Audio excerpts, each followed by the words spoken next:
Olá, boa tarde. A partir de agora você fica mais atualizado com notícias do Brasil e do mundo desta terça-feira, dia 11 de abril. Começamos essa edição com uma informação que vai afetar o bolso do consumidor, mais especificamente dos motoristas. O preço médio da gasolina subiu depois de 3 semanas em queda. Com alta de 0,36%, o litro estava sendo vendido a R$ 5,50 na semana de 2 a 8 de abril. Mas, segundo a pesquisa divulgada pela ANP, a Agência Nacional de Petróleo, em alguns lugares o motorista tem que pagar até R$ 7,19 na hora de abastecer. No caso do etanol e do diesel, os preços caíram. O governo federal vai exigir que as redes sociais retirem mensagens de ameaça a escolas. O ministro da Justiça e Segurança Pública, Flávio Dino, afirmou que as plataformas devem ser notificadas sobre perfis e conteúdos suspeitos. Dino vai exigir que as plataformas criem canais abertos para atender às autoridades policiais sobre a solicitação de retirada de conteúdos com apologia à violência e ameaças a escolas nas redes sociais. O ministro cobrou ainda monitoramento ativo para que as plataformas sejam notificadas sobre os perfis e conteúdos suspeitos, identificados pela pasta da Justiça em conjunto com as polícias dos estados. Quem descumprir a notificação pode sofrer sanções, como ser alvo de investigação da Polícia Federal e de medidas determinadas pelos Ministérios Públicos. O ministro se reuniu com representantes de populares redes sociais para debater ações de prevenção à violência nas escolas e evitar ataques, como o ocorrido em uma creche em Blumenau, Santa Catarina, na semana passada, quando 4 crianças foram assassinadas. O Ministério de Segurança já identificou mais de 500 perfis com divulgação de conteúdo violento contra escolas, somente no Twitter. E depois dos ataques de dependentes químicos no centro da cidade de São Paulo, na sexta-feira, em uma farmácia e mercado, no domingo, um restaurante de culinária árabe que fica na Avenida Rio Branco também foi alvo dessas pessoas. Em 20 minutos, o prejuízo do estabelecimento foi de R$ 22 mil. E agora os lojistas da região, por medo de novas ocorrências, estão usando grades e fechando portas, tendo cautela com quem vão deixar entrar. A prefeitura afirma que ações para combater esses tipos de casos continuam.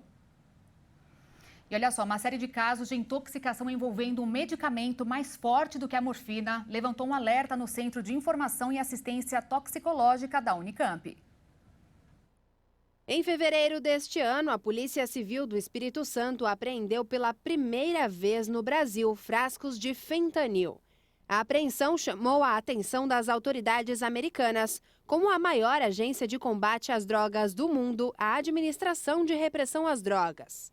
Somente nos 3 primeiros meses deste ano, análises detectaram a substância em 6 amostras de pacientes intoxicados que buscaram unidades de saúde. A série de casos em um curto período de tempo ligou um alerta, já que os registros de intoxicação por esse medicamento em anos anteriores foram esporádicos. O fentanil é um medicamento com fortes efeitos analgésicos e sedativos. Utilizado em hospitais como anestésico, pode agravar o quadro de pacientes, já que as equipes de emergência podem não identificar a substância no corpo do paciente e administrar ela em casos onde é necessária a intubação, por exemplo, o que poderia agravar ainda mais o quadro de saúde. Ele pode ser até 100 vezes mais forte do que a morfina e é 50 vezes mais viciante do que a heroína. O medicamento é normalmente misturado em outras drogas com o objetivo de potencializar o efeito viciante. Nas análises deste ano da Unicamp, o fentanil foi encontrado junto a substâncias psicoativas como K2, LSD e cocaína, além de um caso de possível aplicação do golpe Boa Noite Cinderela.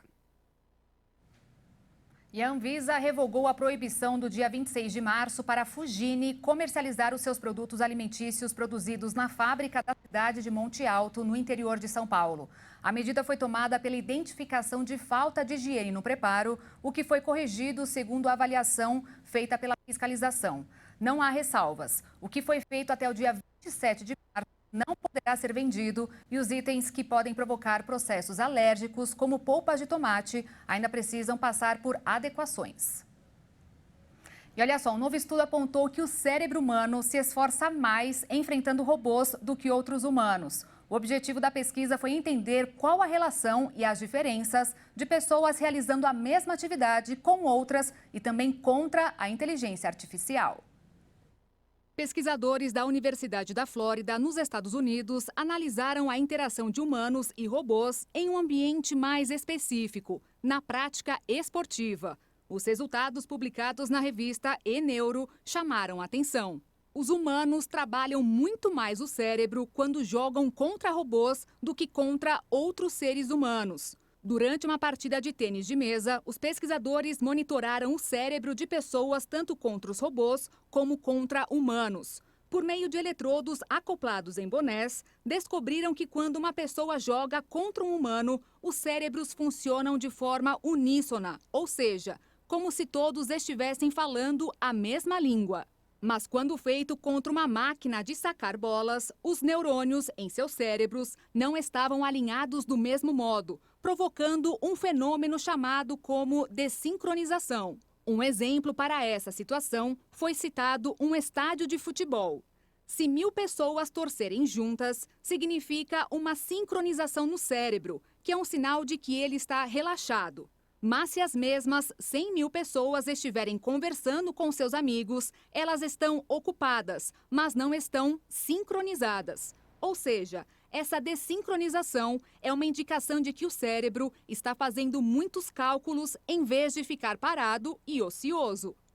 Segundo o estudo, o cérebro humano trabalha mais quando joga contra robôs porque as máquinas não fornecem pistas sobre seus próximos passos. A longo prazo, o objetivo é tentar entender como o cérebro reage a essas diferenças. O estudo ainda apontou que, à medida que os robôs se tornam mais comuns e sofisticados, entender como o cérebro humano responde aos movimentos de um oponente pode permitir que os engenheiros projetem robôs para serem mais naturalistas.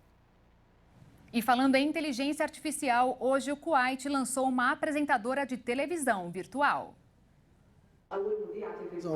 Com um visual sóbrio e falando em árabe clássico, Feda apareceu em um vídeo de 13 segundos postado no sábado pelo Twitter do veículo, que informou que a novidade ainda se encontra em fase experimental. De acordo com o editor-chefe Abdullah Boftain, o Kuwait News está testando o potencial da inteligência artificial com o objetivo de propor conteúdo novo e inovador. A ideia é que no futuro a âncora virtual adote o sotaque kuwaitiano e apresente de fato um noticiário.